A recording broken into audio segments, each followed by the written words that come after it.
साईं असांजो काकड़ी जेके असांजी न्याणी आहे ऐं हेॾो मां घर में सुतो पियो में मुंहिंजी घरवारी इहे असां वेठा हुयासीं घर में।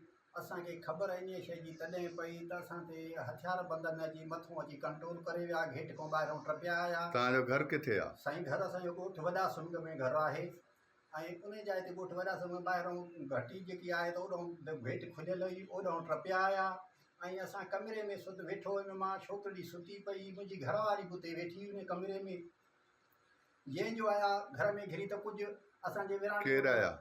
साईं उन में गुलबहार ऐं उन में आसिब खे पिस्टल हुयो ऐं उन में जिनसार खे पिस्टल हुयो ऐं इरफान खे कारतूसी पिस्तौल हुयो ऐं उन जे गुलबहार खे लठ हथ में हुई, मुबारक खे बि लठ हथ में हुई। उन सां बाक़ी जेके हुया 3-4 ॼणा उहे फिरी असांजे घर में ॿाहिरों फैलिजी विया। अची काकड़ी असांजे सुतल खे अची ॿाहनि खां निंड पई खे अची पटे, वारनि खां वठी गीहे असांजे खे खणी ऐं जेके असांजा रक़म रोक जेकी 3 लख रुपया, मां वापार जो थोरो घणो कमु कंदो आहियां, सॼे ॻोठ खे ख़बर आहे त उहे पैसा बि असांजा खणी विया ऐं कुझु उन में सोन ज़ेवर बि हुयो। असां अहिड़ी अपील जेकी कयूं था एसपी साहिबु, डीआईजी साहिब खे कयूं था। पोइ छा थियो? इहे कीअं वाजियाब कीअं थी? साईं उन में वाजियाब इन ते थी त मां वञी सूबेदार वटि पोइ हिते पहुतुसि वञी, उन महिल एनसी दाख़िल करायमि। सूबेदार उन महिल चढ़ी आयो। काकड़ीअ जे असां घर में वियासीं, उन्हनि जे जाते खणी उन कोठीअ में बंदि कई हुई। उन जाइ ते 2-3 औरतूं बीठियूं, मर्द जेके भॼी विया। पोइ असां औरतुनि कमरे मां छोकिरीअ खे कढे वाज़ब करे, पुलिस मूंसां साण हुई, असां इहा खणाए थाणे ते वियासीं। पोइ लेडीज़ त असां थाणे ते वञी छोकिरी रखाराईसीं।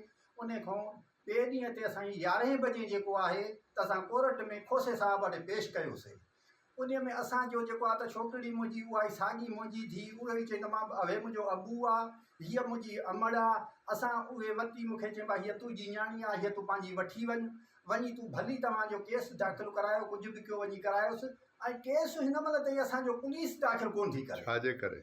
अलाए छा पैसा खाधा अथऊं, कुझु कयो अथऊं, ॾाढो हुनजो जेको हले थो पियो हिन महिल ताईं असांजो सॼो असांजे ॻोठ ख़िलाफ़ु करे असांजे मथां ॾाढो करे। न्याणी असांजी अॻुवा, धाड़ो असांजो, कुझु पुलिस असां वरनाए कोन थी, तावनो करे ई कोन थी। जवाबदार धमकियूं था ॾियनि। इन ते जवाबदार जेके बीठा आहिनि 3-4 असांखे हिक न ॿिए ॾींहं में घेटीअ सां अचनि था, उतां जी धमकियूं शुरू कयूं अथऊं त तव्हांखे मारींदासीं, जे अहिड़ो असां ते एनसी जा वग़ैरह FIR कराए वञा, KTN न्यूज़ ते या कंहिं ते बि ईअं असां ते अहिड़ा दहमानक असां ते कनि था बीठा हिन महिल ताईं त तव्हांखे असां मारियो वेंदो, जेकॾहिं तव्हांखे क़तलु कयो वेंदो। छा थियणु खपे?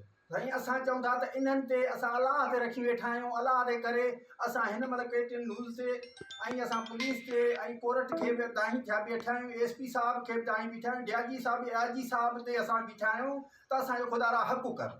असांजी पुलिस असांजा नाहक करे हिन महिल ताईं असांजी उहा FIR कोन थी थिए, हिन महिल ताईं कोई जवाबदार गिरफ़्तार कोन था थियनि।